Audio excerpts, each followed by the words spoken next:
Hi students, ఈరోజు క్లాస్లో మనము క్లాసిఫికేషన్ ఆఫ్ డేటా గురించి చెప్పుకుందాం. దానికి ముందర ఒక చిన్న point. So that is continuous and discontinuous series అంటే ఏంటి అనేది ఒక పాయింట్. ఇక్కడ ఫస్ట్ ఆఫ్ ఆల్ సిరీస్ అంటే ఏంటి అనేది మనం ముందు డిస్కస్ చేసుకుందాం. What is series? So series అంటే ఏంటి అంటే ఇక్కడ చూడండి, ఏదైనా ఒక డేటా, దీన్నే మనము స్టాటిస్టికల్ సిరీస్ అని కూడా అనొచ్చు. స్టాటిస్టికల్ సిరీస్ అంటే ఏంటి అంటే ఏదైనా ఒక డేటాని మనము అరేంజ్ చేసుకునే విధానం. ఓకే, సో ఎలా అరేంజ్ చేసుకుంటాం? Sometimes it may be అంటే relation between two variables two or more variables or something else, ఇంకా అలా కూడా అనుకోవచ్చు. Sometimes it may be single variable also.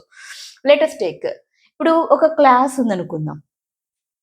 క్లాస్లో ఎంతమంది స్టూడెంట్స్ ఉన్నారమ్మా? ఒక 10 మెంబర్స్ స్టూడెంట్స్ ఉన్నారు. 10 మెంబర్స్ ఒకే హైట్లో ఉంటారమ్మా? ఉండరు. ఒకళ్ళు 5.1 ఉండొచ్చు, ఒకళ్ళు 6.2 ఉండొచ్చు, ఒకళ్ళు 5.5 ఇంచెస్ ఉండొచ్చు. అట్లా variation, slight variation is there. So slight variation ఉన్నప్పటికీ ఆ డేటాని మనం ఎలా అరేంజ్ చేసుకుంటాము అని చెప్పేది statistical series.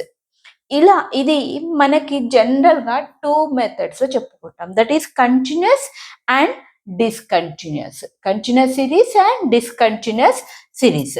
So continuous series అంటే ఏంటి first, and next one is దీన్నే డిస్క్రీట్ అని కూడా అంటామమ్మా. డిస్క్రీట్ సిరీస్ అంటే ఏంటి? సో కంటిన్యూస్ సిరీస్ అంటే ఇక్కడ డేటాని మనం ఎలా ప్రజెంట్ చేస్తాం. డేటాని ప్రజెంట్ చేయటం కోసం వి యూజ్ ఏ కంటిన్యూటీ. అంటే నెక్స్ట్ ఒక కంటిన్యూషన్ అనేది మనము ఇస్తూ ఉంటున్నాం. అంటే ఇప్పుడు మనం ఇందాక చెప్పుకున్నాం క్లాస్లో హైట్ అని, స్టూడెంట్స్ హైట్. నీకు 10 మెంబర్స్ ఒకే హైట్ ఉండరు, కాబట్టి ఏం చేస్తున్నావు? వాళ్ళని ఒక రేంజ్లోకి అడ్జస్ట్ చేస్తున్నావు.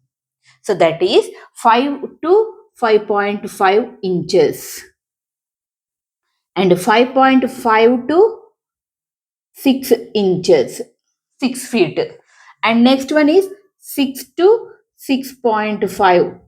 ఇలా నీకున్న డేటాని నువ్వు అరేంజ్ చేసుకుంటున్నావు. ఇలా అరేంజ్ చేస్తే దాన్ని ఏమన్నాము? Continuity. You give continuity. Next ఇందులో ఒకే రేంజ్లో వాళ్ళందరూ వచ్చేసేస్తారు. అలా కాకుండా, so for example if you take మీ మార్క్స్ అనేవి తీసుకున్నాం అనుకోండి.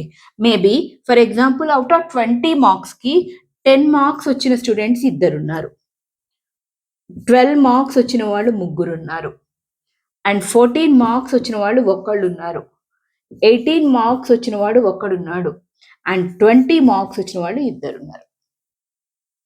Let us take this is a discontinuous, ఒక పర్ఫెక్ట్ నెంబర్, ఇంకా అంతే, ఇంక వేరే ఏం లేదు. అలా ఇచ్చినట్టయితే so this is marks and this is number of students ఇచ్చినట్టయితే దీన్ని డిస్క్రీట్ సిరీస్ అంటున్నాం. Continuous and discrete series. I hope మీకు ఇది చాలా చిన్న వీడియో అమ్మా, అర్థమై ఉంటుంది అనుకుంటున్నాను. ఇది అర్థమైతే డేటాని మనము ఎలా క్లాసిఫై చేస్తాము అనేది ముందుగా నెక్స్ట్ టాపిక్లో చెప్పుకోవచ్చు. I hope you can understand this topic.